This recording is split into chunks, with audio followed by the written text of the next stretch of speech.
So, the first point is to work on the product, to get people, you want to be that speaker that once somebody sees you, you can go out and give a speech, and suddenly you have 4 more speeches lined up from that speech because 4 people saw you and then went, oh, you have to come speak for our organization. You were wonderful. We want it.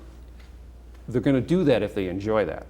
Now, you think they're going to do that if you walk in and talk about carpet cleaning for an hour. Not unless you're going to give them a big discount. Right. That's really not going to happen.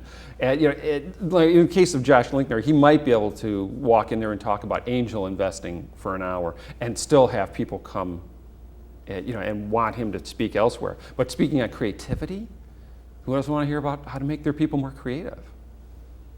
He's found a great niche to do it. Yeah.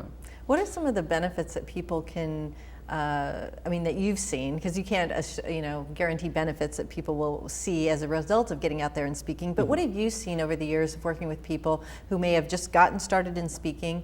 What are some of the benefits you've seen accrue to their business and to their future? And what have you seen happen?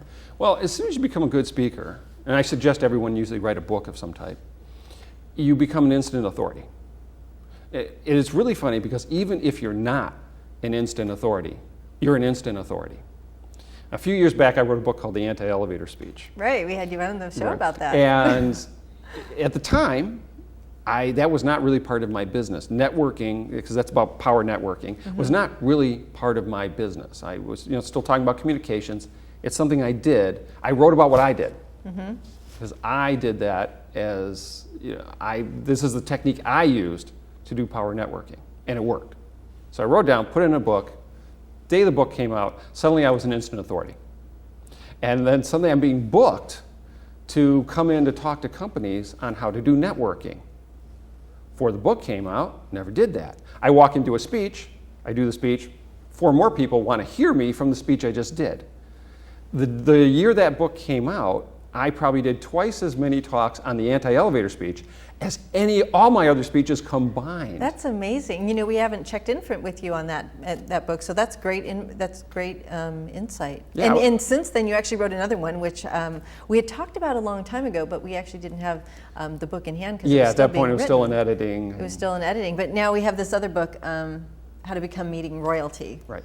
And can you briefly, I know we talked about this before, but can you just briefly sum up? This is another example of you writing a book. Yes. Around what you do, communication, helping people with meetings, and helping corporations create more effective meetings, correct?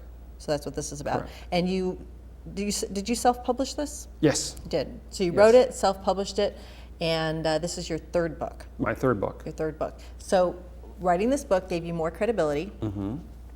And what else has it done for you? It's gave you more ideas to write another book. See, it's perfect. Sometimes serendipity just joins in. Just yesterday, I booked this talk. I'm going up to Grand Blanc in September to speak to PMI, who are the people who do the Project Management Institute. Project Management Institute. Yes, I'm going to be speaking to the Project Management Institute. I'm going to be speaking for about 100 project managers. Excellent. Some of the stuff we do is we walk into exactly high-tech companies and we help them with their messages all the time. I've just been booked, and I'm getting paid, to walk in and do a speech, which is basically, it's going to be very entertaining. They're going to get stuff out of it, but there's definitely a subliminal message there. I'm marketing to 100 people. Do they all get a copy of the book? Well, no, it'd be for sale. That's another thing you have to learn. Back of the room sales, yes. BORs. Yeah. Well, sometimes, a lot of the experienced or event planners that have a higher budget will actually buy like a copy of the book, and then we sell them in bulk. Right. We'll actually buy a copy for the book for everyone in the room.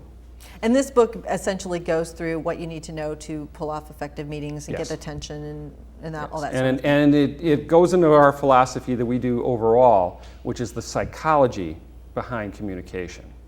A lot of people, when they talk about communication, they're in that 3rd level. They've handled the fear, they've handled the technique, they've handled the content, but they haven't gotten to that being level. We really deal with that, and that's what this book is. It's how to be in a meeting where you actually speak the language everyone else speaks. In meetings, it's almost kind of like one person's speaking German, the other people are speaking French, and they're speaking Chinese, and they're speaking Hindu, and no one's communicating well well, despite the fact we're all talking English, that's still what happens. And then people, when they're in the It why happens there's in your fights. relationships, let alone with people in companies. Yes. You need this Yeah. Well, and then people wonder why there's fights and people infighting and people trying to stab each other in the back and run their own agendas. And they realize, why is there no cooperation? Well, by just doing some psychological things to connect better with the people in the room. They understand you, you understand them.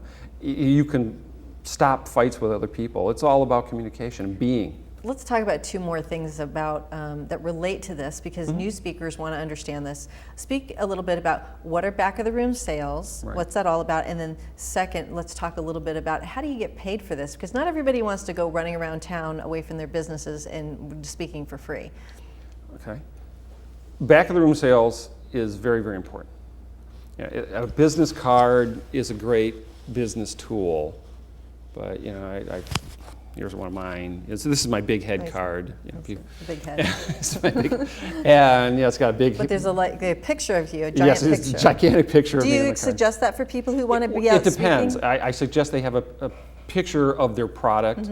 If their product is them, which in my case it is, then they should be on their card. That's the big head. Right, Okay. hence the big card. But now, if your product really isn't you, if your product is the company, then it should be the company, the product the company does. So you bring your stuff and you put it in the back of the room Right. and you sell it. But Essentially, that's the bottom line. Right. Now the thing about the business card is, this average, the statistics for average is this only stays in someone's possession an hour and 23 minutes. And you know where it goes from there. It goes in the trash. Right? Whereas if somebody buys a book, They're not going to throw it away. Right. They'd give it away first. right, like this book sells for $15.95 online, and I sell it for $13 in the back of the room. It cost me money to produce it. This is not a moneymaker for me. It really isn't. This is an advertising for It's me. the bigger business card. Right. If somebody gets this, they're going to put it on their shelf and they're going to keep it for 2 years. And every time they look at it, there's big letters at the bottom, by Cliff Suttle.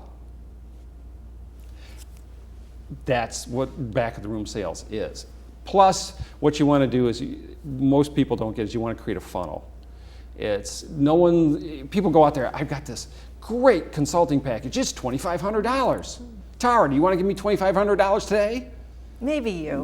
Well, okay, because we know each other. But in general, if you just met me, No, you're not at going all. to give me $2,500, but you might give me $13. And what I'm doing is I'm getting you comfortable with the idea that I'm someone you can trust to give money to. So the whole idea of giving something away free, like newsletter, that's cheap. Email newsletter, you can put those out for what, $100 a month, to 30,000 people. Yeah, nothing. It costs like almost nothing to put this out. They'll do that because they want people to get comfortable with the idea of getting products from them. And then you slowly move them up. And then somewhere down the line, they might go, well, your information is so valuable, I want to give you $2,500. But they're not going to do that right off the bat. But what about the speaking fee? Because I know some people, like I don't speak for free anymore. I just don't. Because you just get to a point you just can't. Right. It just doesn't work in the schedule. But I mean, do you ever speak for free? I will. If there's a couple situations under which it has to happen. One is I have to be able to sell product. Right. So if I can sell product and it's a good venue, if I'm getting, there's 100 people there, okay, I'll get like a 60% turnaround on conversion rate of people in the room. If I sell to 60% of the people in the room, even if all I sell them is just the book. Because that's the lead generator. Right. I've made about $700, which is still not a lot for a speaking fee, but now I have all that advertising out there. Do you think new speakers should start speaking for free, or what do you think? Well, if you're speaking for your Sometimes company, it's hard to convert over. yeah, if you're speaking for your company, if you're a carpet cleaner, Right. you almost have to, because the topic you're speaking on is probably not one of those topics people are going to pay for. Right. But if you're a motivational speaker or something like that, then it's a little different because you are you're the product, so to speak. And especially motivational, most people don't sell motivational products. So if you're a motivational speaker, your money's really coming from the fee. Right. You really need to make the money up front. Right. So, because you're not going to make it after the fact. See, when I go in and do a speech, if I do a speech on meeting royalty, I'll make money after the fact because then companies will pay me to come in and consult afterward. Right. So that you It's have an to think about the advertisement. big picture. Right. So and there's other factors involved. If I have a big stage and they're doing a 3-camera shoot, well, if I do a 3-camera shoot, I'm going to pay like $2,000 to have that happen. And if I get that footage, I'll speak for nothing. Right. As long as you can have it. Yeah. So if I have a beautiful stage and 500 people in the audience, and I have a 3-camera shoot, that sounds good to me. I'm in. So, and of course, it depends on where you have to fly out and everything else. There's always People have to understand it's not all like luxurious. I mean, you have to Right. work hard to be a speaker. And Yes. an effective It's speaker, a a good speaker, a high-paid tough speaker. road. I actually had somebody come to me a while ago, and they were saying, so I want to be a speaker, so what do I want to do? And I said, well, what you want to do is you want to go to college and get an accounting degree and become an accountant. Because it's a tough road, and unless you're really... And it's competitive. Yes, it's very competitive. Once again, though, I would say even among professionals, there's really only about 5% that has reached that being level. So you need to work on the product.